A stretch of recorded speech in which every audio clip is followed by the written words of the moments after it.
The moon over the eastern cape rose like a silent witness, full and heavy, casting pale light across the Thornveld of Albany district. To tourists, the full moon was beautiful. To farmers and rangers, it was a warning. Many rhinos had died under that cold glow. The pattern had become too obvious to ignore.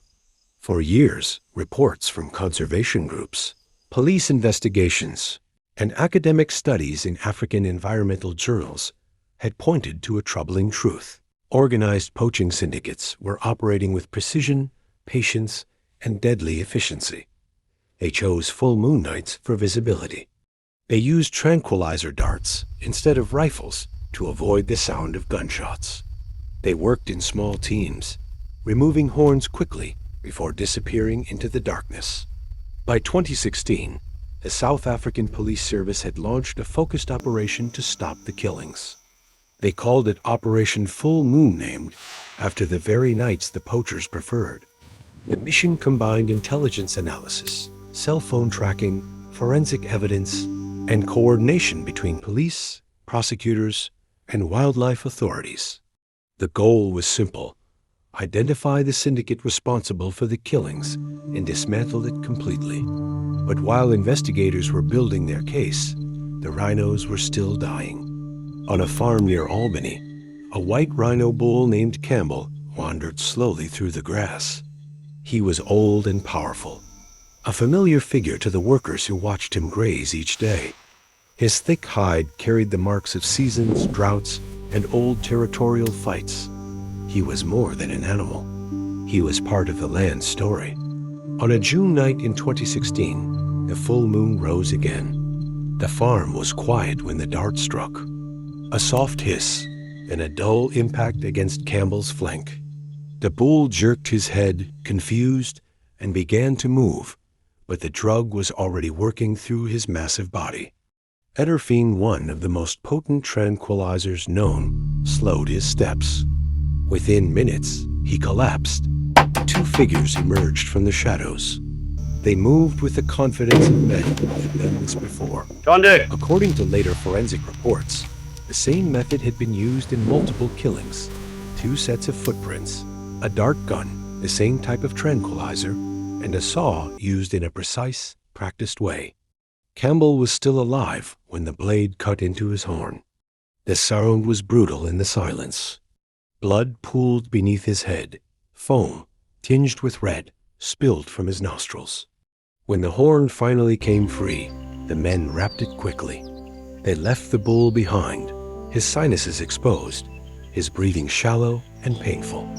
By the time the moon climbed higher, the bush was silent again. Campbell was dead. 2 nights later, the same moon shone over Makana Resort in Grahamstown.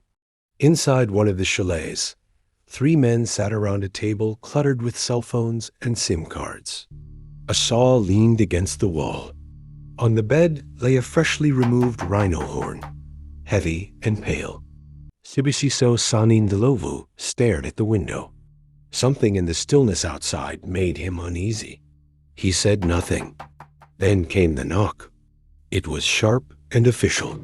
Before anyone could react, the door burst open. Police officers stormed in. The men were forced to the floor, their wrists cuffed behind their backs. The cloth around the horn slipped away, revealing its blood-stained curve. Operation Full Moon had reached its target. Inside the chalet, officers found everything they needed: the 10-kilogram rhino horn, a dart gun, tranquilizer darts, knives, ammunition, a bow saw, and multiple phones. DNA later confirmed the horn belonged to Campbell. But the arrest was only the beginning. As the investigation continued, the scale of the crimes became clear. Cell phone data placed the men near multiple poaching sites. Forensic evidence showed the same tools, the same drugs, and the same methods had been used again and again. The pattern was unmistakable. Full moon nights, tranquilizer darts, 2 men on foot, horns cut with a saw. Between 2013 and 2016, 13 rhinos had been killed in the same way. Some were pregnant cows. In those cases, The horns of their unborn calves were removed as well. The case grew into one of the most significant wildlife prosecutions in the Eastern Cape. In March 2019, the High Court in Macondo was filled with rangers, police officers, conservationists, and journalists. The three men stood in the dock, silent. The judge read the verdict. The state has produced evidence sufficient to establish a prima facie case which called for an answer from the accused. They have chosen to leave that evidence unanswered. In the circumstances, that evidence is, in my view, sufficient to prove the guilt of the accused beyond reasonable doubt on all 55 charges. Guilty on dozens of counts: illegal hunting, theft, possession of restricted substances, unlawful possession of ammunition, and more. A month later, the sentence came. Each of you is sentenced to 25 years imprisonment. The words settled over the courtroom like dust after a storm. For many, it was not just a punishment, it was a message. Operation Full Moon had succeeded.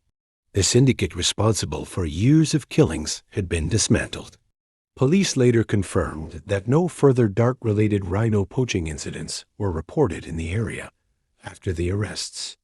Months after the trial, a young ranger stood on the same farm where Campbell had died. The grass had grown back. Birds moved through the bushes. In the distance, a small rhino calf trotted beside its mother, its tiny horn just beginning to form. The ranger watched them quietly. He remembered the old bull, the blood in the moonlight, and the long investigation that followed. He rested his hand on his rifle and whispered, "Not again."